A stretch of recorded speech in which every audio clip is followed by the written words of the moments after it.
How's it going, guys? It's Demi back here with another video.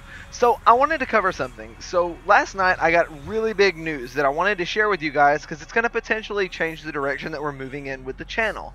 So basically what happened is last night at about 11 p.m. I had already gone to bed at the time, so I woke up this morning, was watching a couple YouTube videos, and something popped into my head, and I wondered if I had gotten a beta invite because another cycle of those went out yesterday. And I went and looked at my client. Actually, I did.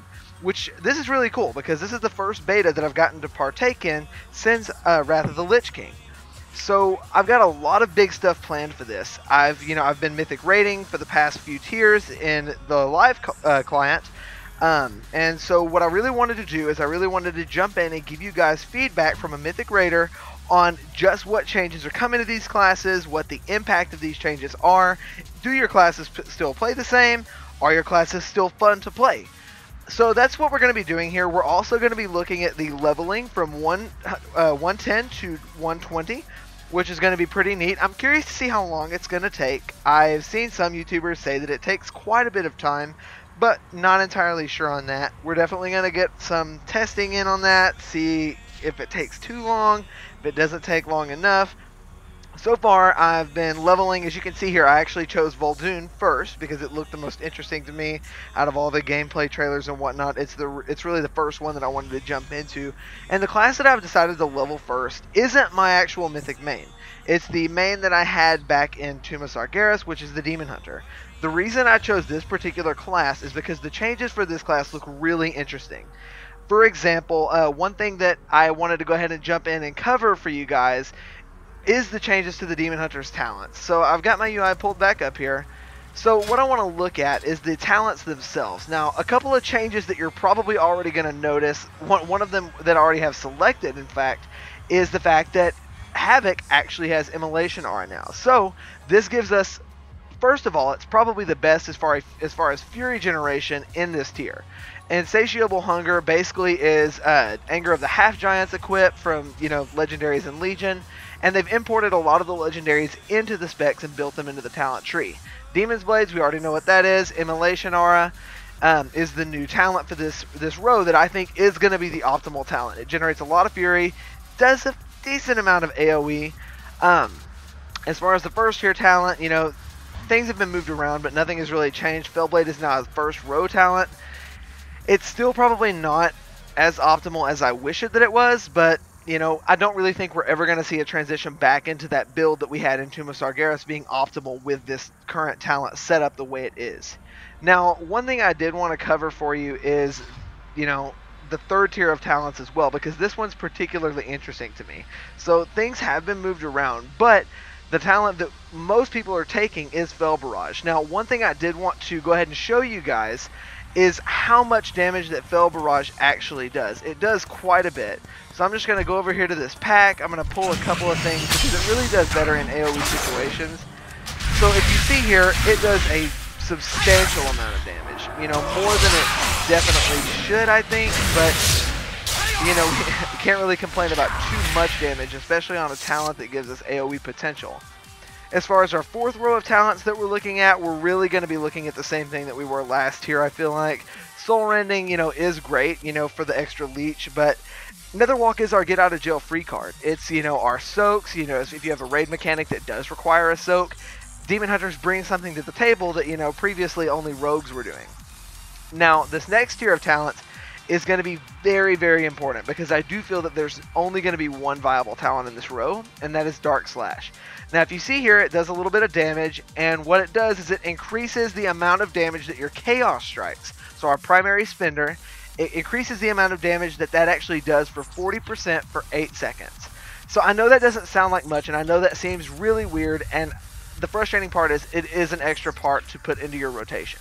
However, it's not that bad, and actually, you put it on your primary target. It's similar to if you play Assassination Rogue any or anything like that. It's similar to keeping Garrot on your primary target, except Garrot doesn't, increase your damage by your primary spender. Now, on our next tier of talents, I wanted to cover the fact that this tier of talents probably will stay the same. I'd wager to say so. The reason that I say that is Master of the Glaive is good, but we haven't really seen that as a viable build since we were back in Tomb of Sargeras for the single target build. So, you know, the Nemesis, Demon Blades, all of that. Fell Eruption, it's good, but it's, you know, and it is an extra stun. I do want to add that, but I do feel like just the utility that you get from Unleashed Power and having a reduced Fury cost, or no Fury cost at all, rather, really kind of puts forward the idea of AoE, you know, the AoE Disorient, which is another thing. It really is not a stun anymore. Functions similarly, but is not a stun. The last tier of talents, this is what's going to kind of make or break the build that you just, or not make or break, but rather it's going to decide what you build into for each different raid encounter. Now, we've seen this in the past here that Demonic has been the predominant choice. That being that because the way that the 2-piece and 4-piece was set up in Antorus, it kind of eliminated the Nemesis build as far as single target and multi-target. I mean, like I said, for most of Antorus, I did play Assassination Rogue. I was constantly getting out DPS'd on single target by Demon Hunters running the Demonic build with Radons and Anger. And that's still a trend that I'm seeing going on live. Demonic is very strong, and it is very fun to play, actually. You know, getting your Metamorphosis while you're, you know, doing your I-Beam, doing your normal rotation, getting a little bit of extra, you know, mobility, or not mobility, but haste, it does help. However, I'm a big fan of the single target build, and that's where the other tier, the other talent that's catching your eye on this row comes in. Nemesis, for so long, was our go-to talent. It's strong, it gives you good single target damage. However, I do think that just as we did in Antorus and Tomb of Sargeras, we're going to see high competition between these builds, and I would be prepared to have some tomes ready to go during your raid times just in case you need to switch between these two, because I do feel as though we will. Now, as far as the way the Demon Hunter plays right now, the one thing I did want to address is the, you know, Fury cap has been reduced, so you have 100 Fury. Now, I know that doesn't sound like a big change, however, it really does change the way that the Demon Hunter plays. Let me go ahead and show you here. So basically what you're looking at whenever you're doing your normal rotation is, let's say that you have, let me generate full Fury here. Let me find something to knock down to get full Fury. Alright, so here for example, we just hit Fury cap. Now, really with this, you're only going to get about 2 Chaos Strikes off, you know, at any given time.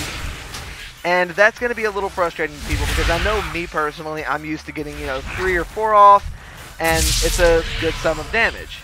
But that's not going to be the case anymore. We're going to have a lot more, you know, focus on energy or resource management. We're going to have a lot more focus on where our spenders are going. You know, we're going to have the extra debuff to keep applied to the target. And that's kind of what we're going to be looking at. Like I said, other than that, it really plays the exact same. You're going to be throwing in your Fell Barrages and your Immolation Auras just to get a little bit of extra damage out there on AoE. Think of it as really good for fights like Antoran High Command and Antorus. One of the other things I did want to cover is actually Chaos Brand. Now, you know, whenever Blizzard was announcing Battle for Azeroth, they announced also that they were trying to bring class utility back into the fray. So, you know, your Mark of the Wild, your other buffs like that, and things that, you know, no one but your particular class can bring in. This is where we introduce Chaos Brand. This is a new passive that we have, and it basically puts a debuff on the target, increasing all the magic damage that it takes by 5%. Now, I know what you're thinking. It's not that much. However, that magic damage taken increased by 5% is applicable to any magic damage in the raid group. So if you have casters in your party, they're really going to like you. And this is one of the reasons why I think that Demon Hunter is going to be a predominant choice for a melee DPS for raiding. It's going to bring great utility into the raid. We're still going to have our RNG. You know, will it block the spell for us? Will we be safe? But it's great because, you know, if you have a shaman in your, a resto shaman in your raid, darkness works really well with SLT. So, you know, we're going to be seeing Demon Hunters. They're still going to be around. We're going to be seeing this class for quite a while, I feel like. And I really hope that this class ends up being everything that I expect it to be. And I know what a lot of people are wondering too, as far as what are our glaive options this tier. This isn't really a class change, but I wanted to cover it because I'm not sure what Blizzard is going to do with this option. But one benefit is we aren't limited to Warglaives any longer now that artifact weapons are out of the fray. So if you see here, we have access to one-handed swords, we have access to daggers, one-handed axes, fist weapons, and Warglaives. Our Warglaives are going to be these right here. That's all that's in the transmog viewer for now. These ones here are from Uldir, the upcoming raid, which is going to be exciting. I'm excited to delve into that. And really, this is all I really wanted to cover, just some of the Demon Hunter changes. I'm still going to be playing with it. As you can see here, I'm only level 111. Still haven't put that much time into it, but I got the invite last night, downloaded it this morning, and I've been playing it since 6 a.m. trying to get a good feel of the Demon Hunter changes for you guys, trying to figure out which builds are going to be optimal, which ones are suboptimal, and really been trying to delve into the meat of the class and see what's changed. I do plan on doing other classes as well. One of the classes that I've been kind of looking at doing is Frost Mage. Frost Mage is still as fun as you remember it. Still has Shatter, all of that good stuff. Another class that I played quite a bit is Assassination Rogue. I'm really not sure how I feel about it. It's kind of in the air for me right now. I don't like it without Kingsbane, I will say that. But then again, you know, we have always not had Kingsbane until Legion. So I feel like it's going to be just fine. I'm just going to have to play around with it a little bit. And then the other class that I'm really wanting to look into is Monk. If you guys have any other class suggestions that you want me to take a look at, like I said, I've only Mythic rated with a couple of the classes, but I have played them all at any given point. I've been playing this game for quite a long time, and I'd really like to get your guys' feedback on what you'd like to see. I'd really like to put out some class guides for you guys, put out some class changes for those of you who don't have access to the beta. I want to make sure that I'm here to help. And that's ultimately what these videos are for and what my channel is for. Another thing that I do want to end up doing one day as well is I want to look at the upcoming mounts that are available in the mount model viewer. A lot of them are really neat. We've got some hyenas. We've even got a bumblebee. So it's going to be a really cool expansion. Really, I was up in the air about what I was thinking about Battle for Azeroth, but after getting in here and seeing the passion that Blizzard is putting into the game still, I'm excited, and I really want you guys to be excited too, because I think Blizzard is really trying to deliver to us what we've been asking for so long, which is ultimately better class balance, and I think that they're accomplishing it. And so what I want to do is I'm going to go ahead and end the video here for you guys. Like I said, leave your comments down below and tell me what you want to see, and I really hope you all have an excellent day. Till next time.